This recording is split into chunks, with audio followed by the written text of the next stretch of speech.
आज से ही ना यहाँ पे खेती बाड़ी का काम भी शुरू कर दिया है।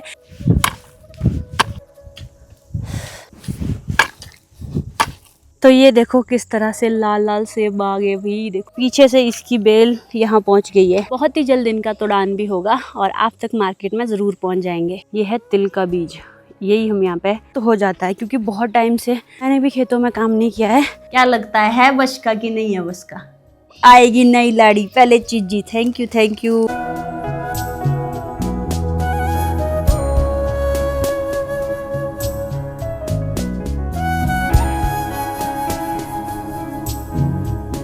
हेलो एवरीवन, स्वागत है आप सभी का फिर से एक और नए व्लॉग में। और आज के व्लॉग की शुरुआत हो रही है दिन के 11 बजे के बाद। आज ना बहुत ही अच्छी खासी धूप खिली है।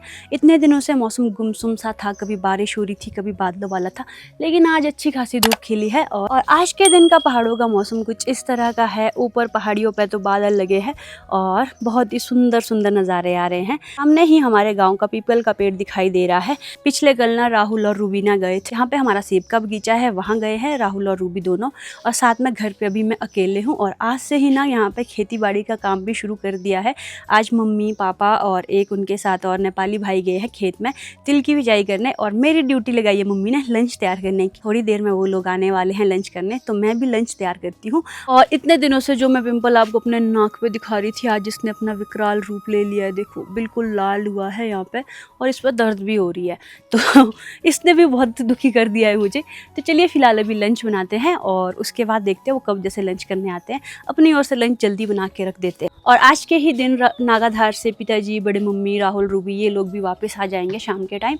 लेकिन अभी लंच के लिए तो सिर्फ हम ही घर वाले होंगे और एक नेपाली भाई होंगे। तो चलो फिर अभी मैं आ गई हूँ किचन में खाना बनाने। तो दाल चावल ही बना रही हूँ। और पिछली वीडियो में किसी ने मुझसे पूछा था कि आप खाने में इतना कम तेल क्यों यूज़ करते हो, आप बहुत कम तेल डालते हो। मुझे ना खाने में ज़्यादा तेल पसंद नहीं है, तो जितना कम हो सके मैं उतना कम ही तेल इस्तेमाल करती हूँ खाना बनाने में। और शायद कम ही इस्तेमाल करना चाहिए क्योंकि ज़्यादा ऑयली चीज़ें आपकी सेहत के लिए अच्छी नहीं रहती हैं। तो अब जैसे मुझे दाल बनानी है तो मैं इतना सा ही तेल यूज़ करूँगी, ज़्यादा तेल यूज़ नहीं करूँगी। और साथ में ही यहाँ पे मैंने चावल भी चढ़ा दिए हैं और फटाफट से अब दाल बनाते हैं, अपना काम कंप्लीट कर देते हैं। और यहाँ देखो पिछले कल लवली के घर से भी अंगूर आए हैं जो कि पक गए हैं, शायद अच्छे होंगे मीठे मीठे खाने में। दाल में तड़का लगना शुरू हो चुका है और अभी मैंने प्याज डाल दिया, इसको हल्का सा ब्राउन होने देते हैं, फिर इसमें टमाटर डालेंगे। ये भी पहुंच चुके हैं खेत से वापस। मम्मी ऐसे टमाटर जैसे लाल होके आए हैं।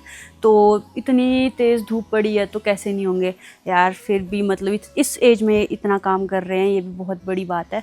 मम्मी भी यही सेम चीज़ बोल रही है कि अब भाई मतलब काम करने की इतनी वो हिम्मत नहीं है जितनी पहले होती थी, स्टेमिना भी नहीं होता है। और साथ में ही जो गर्मी सहन करने की क्षमता है वो भी अब पहले जैसी नहीं रही है। सामने का व्यू बताऊं तो अभी बिल्कुल ऐसा लग रहा है जैसे किसी पिक्चर की सीनरी हो, बादल, पहाड़, पेड़, गांव, बिल्कुल वैसे की वैसी सीनरी लग रही है। देखो तो मम्मी भी आ गए हैं और जो नेपाली भाई है वो भी आ गए हैं। तो इनको अब लंच करा देती हूँ और उसके बाद थोड़ी देर रेस्ट करेंगे। बाद माता जी की शक्ल देखो कैसी हुई है। मम्मी बिल्कुल पसीना पसीना हुए हैं, बाकी तो उन्होंने भी हाथ मुंह और पाँव धोए हैं और मिट्टी वाले तो होते ही हैं। हाँ जी मम्मी थक गए, गोरे गोरे लग रहे हैं आप तो यार। ब्लश लगाया है जैसे ऐसे लग रहा है। क्या लगता है बस का कि नहीं है बस का?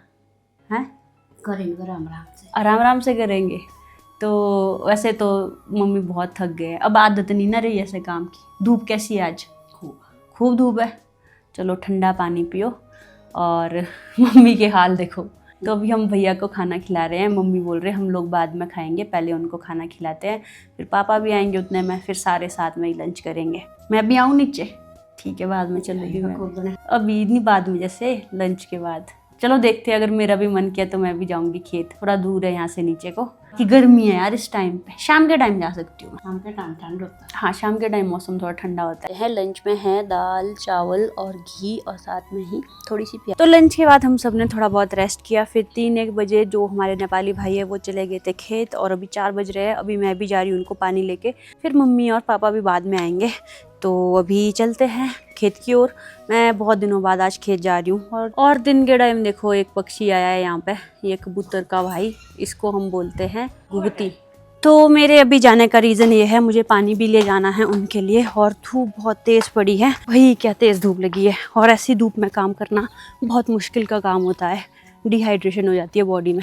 वैसे तो सामने का मौसम तो अभी अच्छा लग रहा होगा ना, मतलब ये है कि शाम तक फिर धूप थोड़ी कम होती है और शाम के मौसम थोड़ा ठंडा ठंडा होता है काम करने के लिए। अभी घूम फिर के जाना है मुझे नीचे वाले खेत के लिए। इधर रोड से बादल तो आ रहे हैं ना, धूप के पास अभी बिल्कुल बादल नहीं है, वो दूर है। जब तक यहाँ पे बादल नहीं आते तब तक कोई सुकून नहीं मिलने वाला। साथ में ही जैसे बहुत टाइम से खेत में काम करने की आदत नहीं है और फिर इस तरह से धूप में जाना पड़ता है ना, तो थोड़ा मुश्किल तो हो जाता है, क्योंकि बहुत टाइम से मैंने भी खेतों में काम नहीं किया है, तो थोड़ा मुश्किल तो होगा मेरे लिए भी। अभी मेरा रास्ता कुछ ऐसा है, देखो। तो मेरे पास ये बैग है, इसमें मैंने ट्राइपॉड डाला है और एक पानी की बोतल डाली है, ठंडा ठंडा पानी। तो जो नेपाली भाई पहले चले गए ना, उनको प्यास भी लगी होगी, तो उनके लिए ठंडा ठंडा पानी लेके जाते हैं।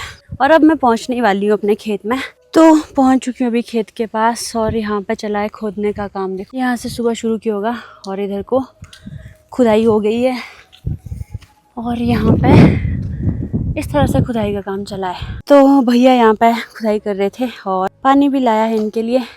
और यहाँ पे खेत है हमारा। तो यहाँ पे जितने भी पेड़ थे ये बादाम के पेड़ हैं। लास्ट टाइम यहाँ पे मैं बादाम तोड़ने भी आई थी। अभी आज यहाँ पे बिजाई हो रही है खेतों में। और किस चीज़ की बिजाई हो रही है चलो आपको बताती हूँ। हम यहाँ पे कर रहे हैं तिल की बिजाई। तो ये डब्बा है, देखो वैसे तो पिकल का है लेकिन इसमें बीज लाया है मम्मी ने। ये है तिल का बीज, यही हम यहाँ पे बिजाई कर रहे हैं इस चीज़ की। थोड़े से ही पोर्शन में यहाँ पे तिल की बिजाई करेंगे। खेत तो काफ़ी बड़ा है, तिल की बिजाई करेंगे सिर्फ। बाकी खेत में बाद में देखते हैं कि कुछ करना होगा या नहीं करना होगा।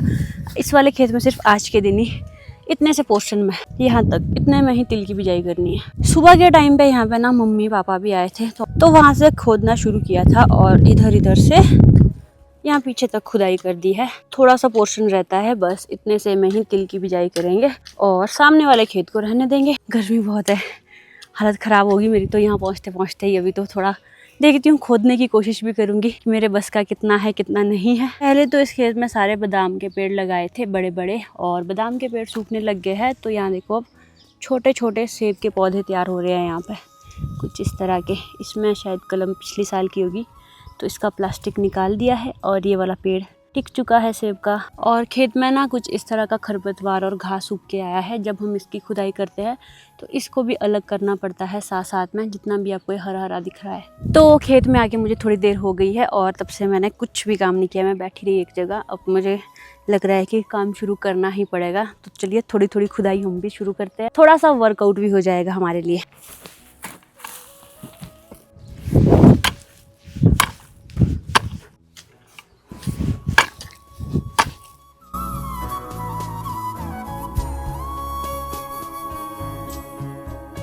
तो अभी भाई थोड़ा सा ही खोदा मैंने, और थोड़ा सा ही खोदने के बाद काफ़ी थकान महसूस होने लगी, क्योंकि काफ़ी टाइम से ये काम किया ही नहीं है।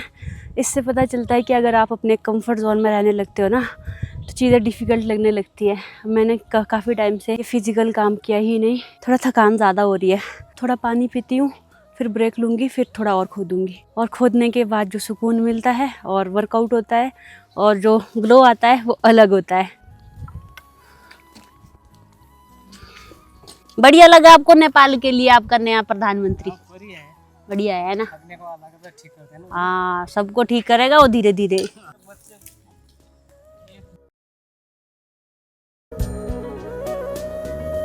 तो फाइनली मम्मी भी पहुंच चुके हैं खेत में।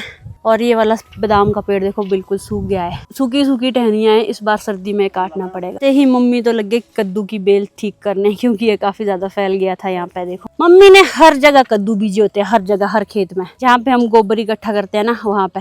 फिर जब ये सर्दियों में कद्दू लगेंगे फिर इनको गाय को देंगे, जब सर्दियों में गाय के काम आते हैं कद्दू। पीछे से इसकी बेल यहाँ पहुँच गई है और पीछे गोबर रखा है। तो और इस साइड को चलिए खुदाई। तो शाम के टाइम अब मौसम ठंडा ठंडा हो गया है, काम करने के लिए बढ़िया है अब मौसम, तो अभी काम कर सकते हैं। तो अभी थोड़ी देर खेत में काम करने के बाद मुझे तो मिल गई है छुट्टी, बोले घर जाओ डिनर की तैयारी करो। तो मैं तो चलती हूँ घर। और सच बताऊँ तो काम करने के लिए भी अभी अच्छा था, क्योंकि अभी ना ठंडी ठंडी हवा चल रही है और ऐसे में काम करना ज़्यादा ठीक रहता है। पर अब मुझे खाना बनाने जाना पड़ेगा घर। थोड़ी बहुत हेल्प जितनी हो सकती है अपनी ओर से कर लेते हैं जब तक यहाँ पे हैं, और चलते घर। और जिस खेत में मैं आज आई थी ना, मुझे सबसे बड़ा खेत यही लगता है अपना। उधर से शुरू है इधर तक, ऊपर से साथ में इसको पूरा खोदने में मतलब कई बार 10-10 दिन लग जाते हैं। तो ये बड़ा सा ग्रीन सा पेड़ शक्करबाड़े का है, ये भी हमारा ही है और इतना बड़ा खेत है, अभी दिख भी नहीं रहे मम्मी वगैरह की कहाँ पर है। यहाँ पर ना खेती की हिस्ट्री कुछ और ही है। पहले यहाँ पे सबने पेड़ नहीं लगाए थे, तो उस वक्त सबने बैल रखे थे, हल जोते जाते थे, तो उस टाइम उस तरह से काम होता था। फिर धीरे धीरे पेड़ लगाए, फिर खुद से खोदना शुरू किया। मुझे अभी भी याद है जब हम छोटे छोटे थे तब पिताजी हल जोतते थे और हम भी उनके साथ बैलों की पूंछ पकड़ के चले रहते थे। और फिर धीरे धीरे पेड़ लगाए। यहाँ तो हवा ही बहुत तेज है। फिर पेड़ों के बीच में हल जोतना मुश्किल हुआ तो लोगों ने खुद से ही खोदना शुरू कर दिया और कुदाली कस्सी से ही खुद से खोदते हैं यहाँ पे खेत। बहुत सारे लोगों के पास टिलर भी हैं, लेकिन टिलर का उपयोग नहीं करते ज़्यादातर लोग। जिनके पास है भी वो भी खुद से ही खोदना प्रेफर करते हैं, क्योंकि टिलर के साथ ना खरपतवार उसके टायर में फंस के पूरे खेत में फैल जाता है। खास तौर से जो जूब होती है, डूब ग्रास होता है, वो पूरे खेत में पहुंचने लगा। टिलर को भी सबने रिजेक्ट कर दिया। यहाँ पे सब खुद ही मेहनत करते हैं। और अभी मैं लवली के खेत में हूँ, जिसमें मैं चल रही हूँ। ये लवली का खेत है। तो ये जो खेत आपको दिखाई दे रहा है, ये है लवली का खेत। और कितना ग्रीनरी है ना इसके खेत में। आजकल चारों ओर ग्रीनरी छा गई है। आज तो बढ़िया से एक खेत का चक्कर लग गया और अच्छा लग रहा है। तो जब मैं पहले खेत आई थी तब मैं इस रास्ते से नहीं आई थी, तब ज़्यादा गर्मी थी और कई बार उस टाइम पे ना सांप बाहर रहते हैं और यहाँ पे खेतों में घास रहता है, तो सांप का खतरा रहता है। तो मैं इस रास्ते से नहीं आई, मैं आई थी बाय रोड। अभी मैं जा रही हूँ इस शॉर्टकट से। और सामने देखो, इस बार की सेब की फसल काफ़ी अच्छी लगी है। बहुत बम्पर फसल आई है सेब की। तो ये देखो किस तरह से लाल लाल सेब आ गए भी। देखो कितने अच्छे सेब लगे। तो ये देखो कितने अच्छे सेब लगे हैं, सारे लाइन वाइज। बहुत ही जल्द इनका तोड़ान भी होगा और आप तक मार्केट में ज़रूर पहुंच जाएंगे। तो ये है इस बार की सेब की फसल। ये देखो कितने अच्छे सेब लगे हैं। और अब यहाँ से घर का छत दिखाई देने लग गया है। यहाँ पहुँचना है मुझे अभी। और पिछले कल जो मैंने आपको मोरनी दिखाई थी ना, वो भी इधर ही कहीं इन खेतों में रहती है। और सिंगल ही है वो, सिंगल मोरनी, उसके साथ कोई मोर भी नहीं है। काफ़ी टाइम से बेचारी इधर अकेले घूमती रहती है। फाइनली मैं पहुंच चुकी हूँ अपने घर के पास। चुके हैं पिताजी और बड़े मम्मी। राहुल चला गया आगे और यहाँ आए पिताजी। मैंने तो इनको कुंडी लगा के रखी थी भाई। फाइनली बड़े मम्मी पहुंच गए नागाधार से। नमस्ते। और बढ़िया काल साला थके दे। बड़ी मम्मी बोले थके हुए हैं, गर्मी जैसी है यहाँ तो। बड़ी मम्मी ऊपर कैसा था मौसम? ठंडा ठंडा। तो पहले आ गए बड़े मम्मी, अब आए पिताजी। हेलो पिताजी। हेलो, कैसे हैं आप? नमस्ते। मैं बढ़िया सही कैसा रहा नागाधार की यात्रा? नागाधार की यात्रा ठीक रहे। इस बार आपने स्प्रे की? लग तो रहा मेरे को, ऐसा देखा मैंने व्लॉग में कि आपने की इस बार स्प्रे। ठंडा पानी पियेंगे? बिल्कुल ठंडा की, थोड़ा नॉर्मल सा। सबसे पहले पिलाएंगे इनको ठंडा ठंडा पानी। लो पिताजी, लो बड़े मम्मी। ये हो रही है नीचे गाड़ी बैक और रुबीना बनी है कंडक्टर।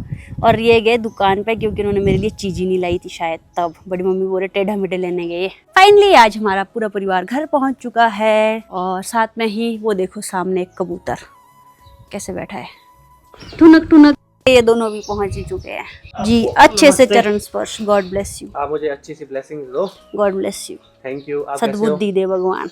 आएगी नई लाड़ी, पहले चीज जी। Thank you thank you. छोटे बच्चे को चीज़ देनी पड़ती है आपको। God bless you, God bless you. कैसा रहा नागाधार का सफर? शानदार, अच्छा लगा? नागाधार कैसा लगा जी? बहुत अच्छा, ठंडा ठंडा। हाँ बहुत अच्छा, वहाँ बहुत मन लगता। तो मेरे लिए आया टेढ़ा। मैंने आऊँ देखा ना ताऊँ, सीधा ही टेढ़े बेढ़े पे अटैक। तो अभी शाम के टाइम देखो कितना सुंदर मौसम हुआ है। सनसेट के बाद रंग बिरंगे बादल आए हैं और लवली और मैं आए थे इवनिंग वॉक पे। और हम चले अब इवनिंग वॉक से वापस। तो इवनिंग वॉक पे हम लोग आए थे और मस्त मज़ा आ रहा है। मतलब जैसे पुराना टाइम था ना हमारा, जब हम पहले भी आते थे। लवली और मैं ना शाम शाम को इवनिंग वॉक पे आते थे, बड़ा मज़ा आता था भाई। अभी भी हम वही टाइम एंजॉय कर रहे हैं, पुराना मज़ा। हाँ, और हमें रास्ते में देखो क्या मिल गए। गेस करो ये क्या है? अखरोट है हरे हरे।